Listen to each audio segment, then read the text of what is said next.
Bismillahirrahmanirrahim. Assalamualaikum warahmatullahi wabarakatuh. Pertemuan ketiga kali ini kita akan membahas tentang teorema binomial. Pada pertemuan kedua kemarin kita telah membahas tentang pembuktian induksi matematik dengan 3 langkah yang kita telah selesaikan, dan soal tugas sudah diberikan melalui grup WhatsApp masing-masing kelas. Ada banyak pertanyaan tentang pengumpulan tugas.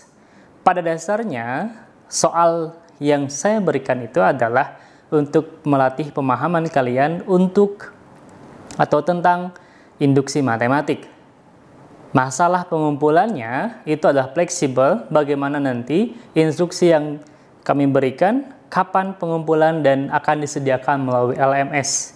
Jadi, inti dari tugas itu yang pertama adalah kalian paham setiap soal dan bagaimana cara mengerjakan dan menyelesaikannya.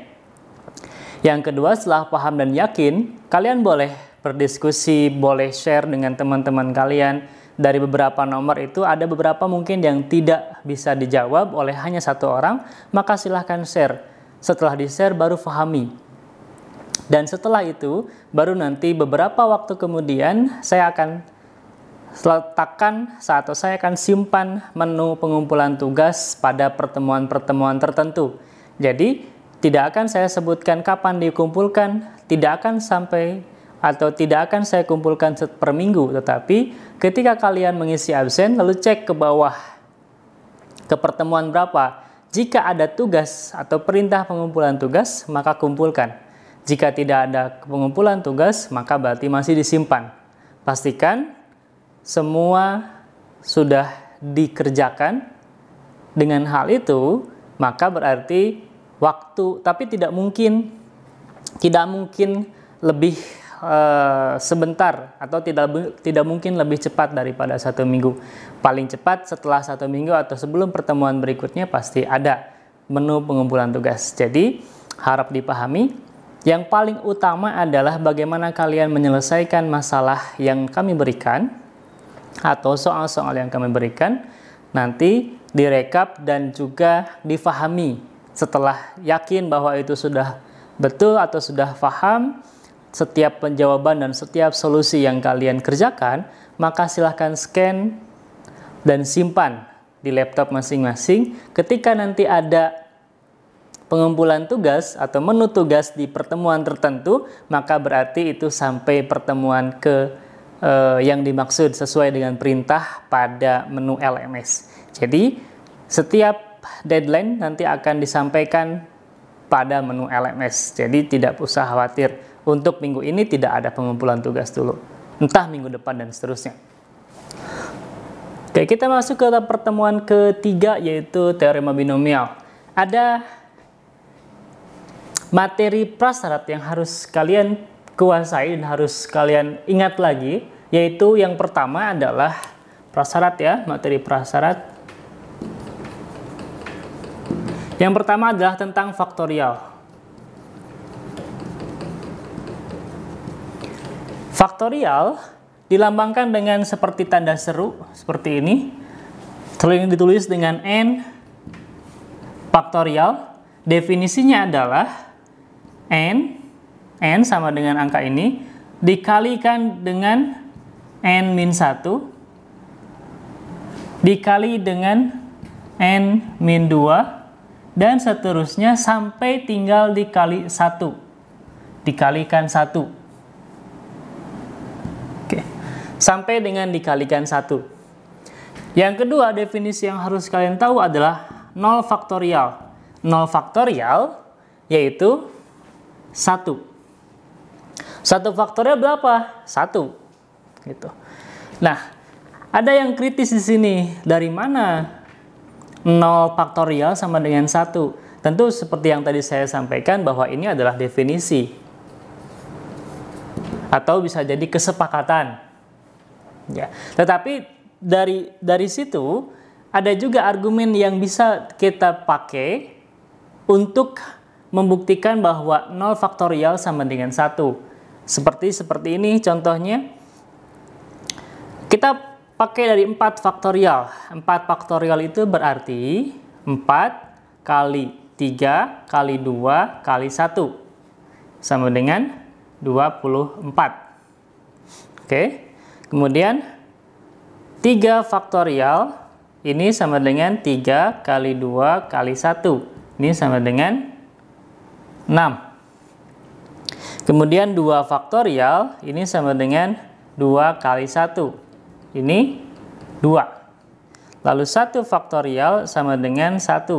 Ini adalah 1. Ya.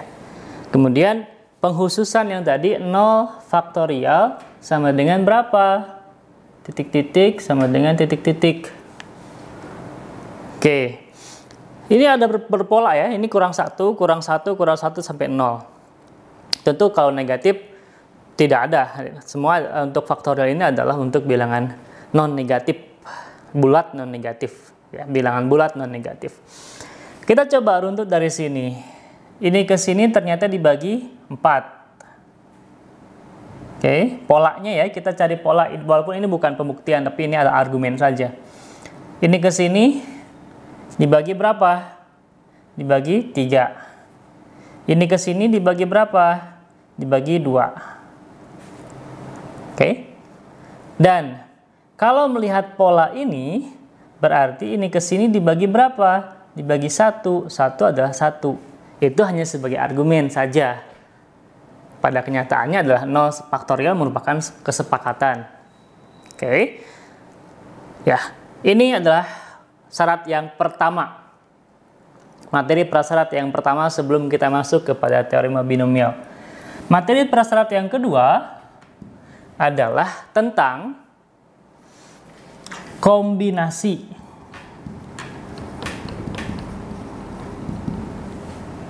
Oke, materi kombinasi. Yang mana kombinasi adalah kelanjutan dari faktorial, karena kombinasi nanti ada lambang faktorialnya. Lambangnya adalah bisa ada yang menulis NCR atau NCK, boleh. Ada juga yang menuliskan NK atau NR. Itu silakan, bebas. Yang jelas definisi ini adalah NK, saya pakainya K, kalian mau pakai R mangga, sama dengan N faktorial per K faktorial kali N min K faktorial. Oke, tentu kalian sudah ingat dan paham tentang penggunaan kombinasi ini. Nanti untuk apa kombinasi? Kok tiba-tiba masuk ke kombinasi padahal teorema binomial? Nanti ini akan sangat erat kaitannya dengan penentuan koefisien dari satu suku di binomial. Oke, saya harap ini sudah oke, ini sudah oke, yang ini, maka berarti kita bisa masuk sekarang ke teorema binomial. Binomial sendiri adalah B itu adalah 2. Ya, berarti ada penjumlahan dan berpangkat 2. Kita coba A plus B pangkat 2. Ini dengan mudahnya cara manual dulu, misalnya A plus B. Maka ini sama dengan, kalian bisa masih sudah lancar ya penjumlahan distributif seperti ini. A kuadrat plus AB plus ini ke sini, lalu ini ke sini, lalu ini ke sini. BA plus B kuadrat. Oke. Dalam perkalian bahwa AB dengan BA itu adalah satu jiwa, satu rasa. Ya. Artinya mereka ini satu sebenarnya. Karena satu dan ada 2 pengulangan, maka ini bisa menjadi, bisa digabungkan A kuadrat 2AB plus B kuadrat. Ya, penggabungan ini, penggabungan AB nanti itu kan ini adalah kombinasi. Oke, AB dan BA itu dalam perkalian sama-sama saja. Untuk masalah ini ya, untuk masalah ini. Karena tidak ada mementingkan urutan. Kalau urutan kan masuk lagi ke yang lain. Ini masuknya ke nanti kombinasi bicaranya. Oke, ini adalah A kuadrat plus 2AB plus B kuadrat. Kemudian yang kedua, A plus B pangkat 3. Kita sudah punya yang sebelumnya. Berarti kita bisa A plus B kali A plus B pangkat 2. Pangkat 2 sudah ada di sini. Penjabarannya. Maka kita bisa jabarkan. Berarti A kali A kuadrat. Berarti A pangkat 3. A kali 2AB. Berarti 2A kuadrat B. Oke. Plus A kali B kuadrat berarti A B kuadrat. Ya, itu proses perkalian antara A dengan suku pertama di sini dengan ini, atau A kuadrat plus B kuadrat yang ini. Ditambah sekarang yang B-nya. B-nya adalah B A kuadrat, B kali A kuadrat, ditambah B kali 2AB berarti 2AB kuadrat, B kali 2AB, ya. Kemudian tambah B kali B pangkat 2, berarti B pangkat 3. Maka kita bisa jumlahkan di sini sama dengan A pangkat 3 plus ini 2AB. Tadi sudah kita bahas di sini, AB dengan BA sama.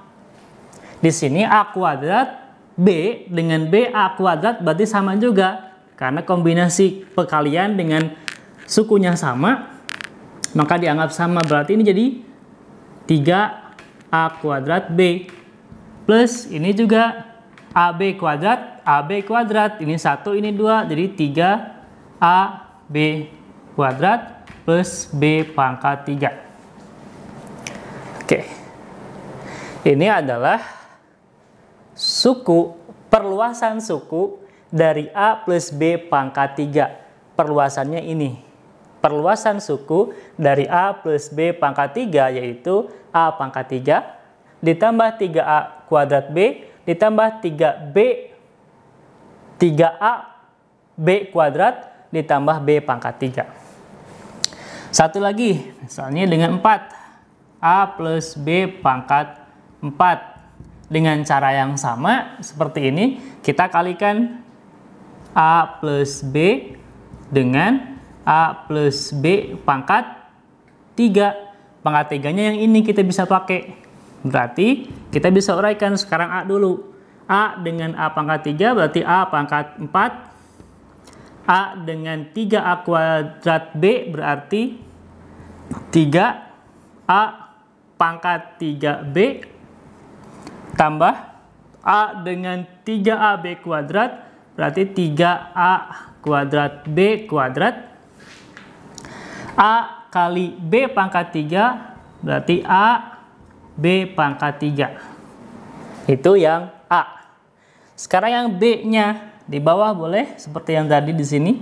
B kali A pangkat 3. A pangkat 3 di sini berarti 3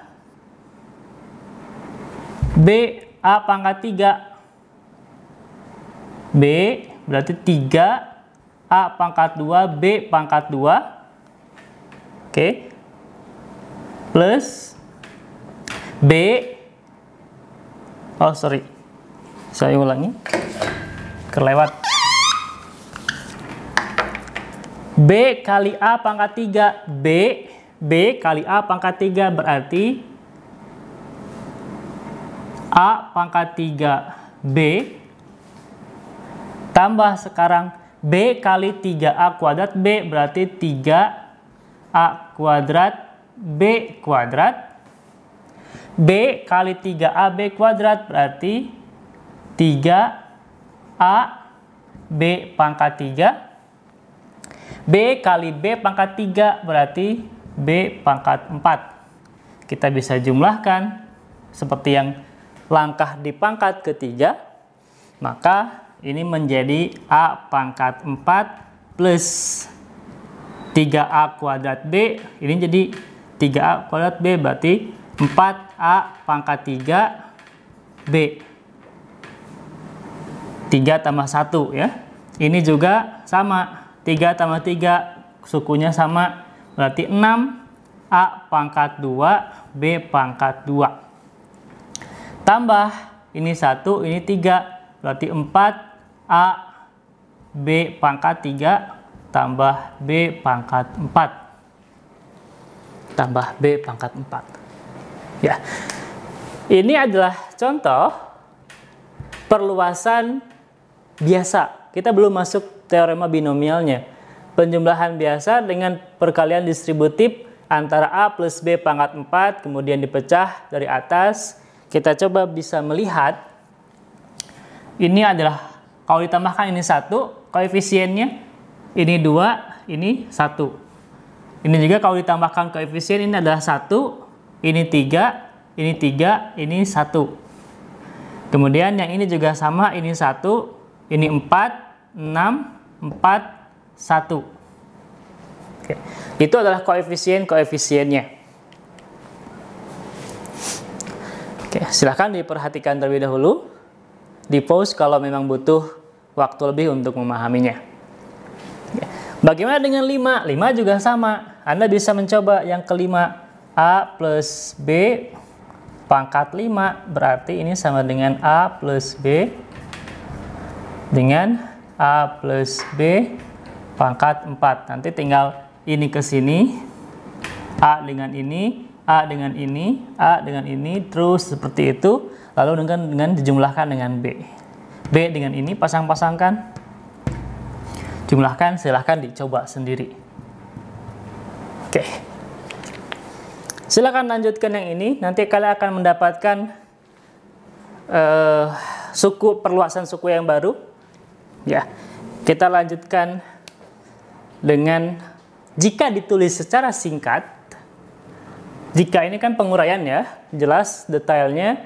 Kemudian jika saya tuliskan ulang secara singkat, maka akan menjadi A plus B kuadrat itu sama dengan A kuadrat plus 2AB plus B kuadrat. Kemudian A plus B pangkat 3 kan sama dengan A kuadrat plus 3A ya, plus 3A, A pangkat 3, maaf, A pangkat 3 plus 3AB plus 3AB kuadrat plus B pangkat 3. Kemudian yang berikutnya A plus B pangkat 4 sama dengan A pangkat 4 plus 4A pangkat 3B plus 6A pangkat 2B pangkat 2 plus 4A kali B pangkat 3 plus B pangkat 4. Nah, kalau yang 5A plus B pangkat 5 ini sama dengan A pangkat 5 plus 5A pangkat 4B plus 10 A pangkat 3B pangkat 2 plus 10 A pangkat 2B pangkat 3 plus 5 A pangkat 1B pangkat 4 plus B pangkat 5. Oke. Ya.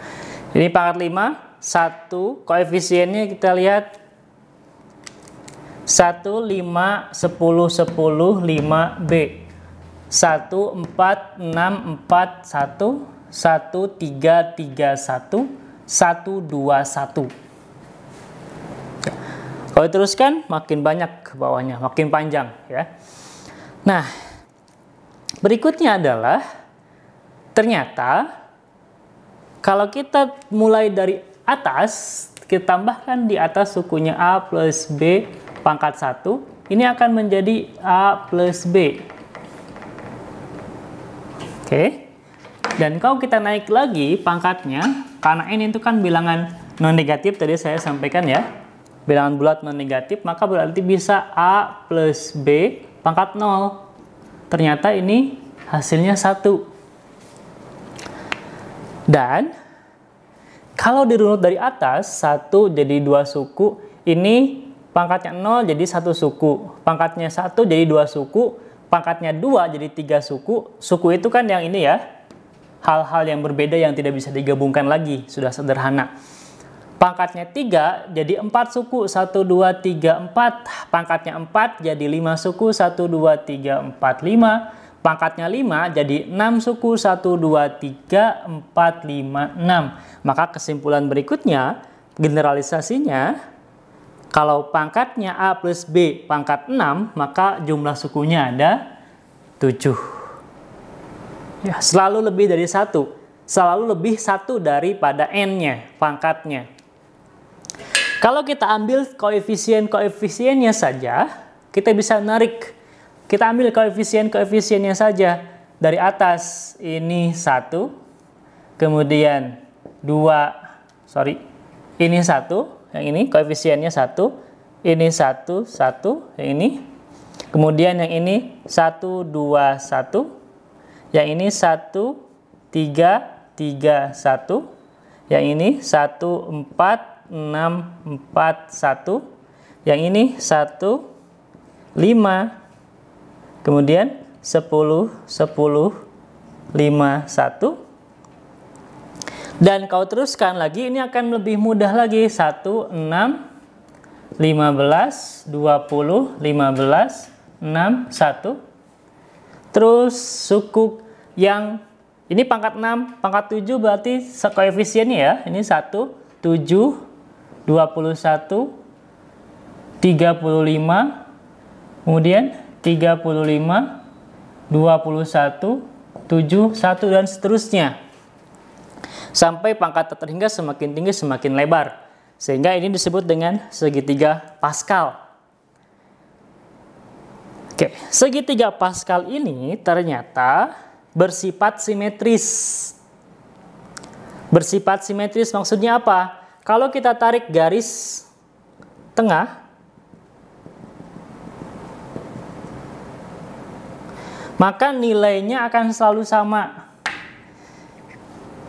Nilai suku ke N sama dengan suku terakhir. Suku ke pertama, N sama dengan 0, atau K sama dengan 0, maaf. Suku yang pertama akan sama dengan suku yang terakhir. Suku yang kedua sama dengan, koefisien suku yang kedua sama dengan suku kedua sebelum terakhir. Suku ini sama dengan suku yang ini sama, ya. Ini simetris, jadi tengah-tengah berarti ini. Kalau yang ganjil kepotong ya, yang ganjil kepotong, yang genap maka akan terpotong. Ini saya ya harusnya di sini ya. Oke, 10 sama dengan 10, 5 ini dengan sama, 6 dengan 6, 15, 15, 20 sini. Jadi ini memiliki sifat simetris sehingga kalau di pangkat 5, maka koefisien suku kedua akan sama dengan koefisien suku ke 1, 2, 3, 4, 5, 6, suku kelima. Ya. Koefisien pada pangkat suku keempat, pangkat 4, suku kedua akan sama dengan suku kedua sebelum terakhir. Berarti suku keempatnya. Ya. Begitupun sama, suku pertama, koefisien suku pertama pada pangkat kelima akan sama dengan koefisien suku pertama pada pangkat terakhir. Nah, itu adalah sifat simetris dari teorema, dari segitiga Pascal.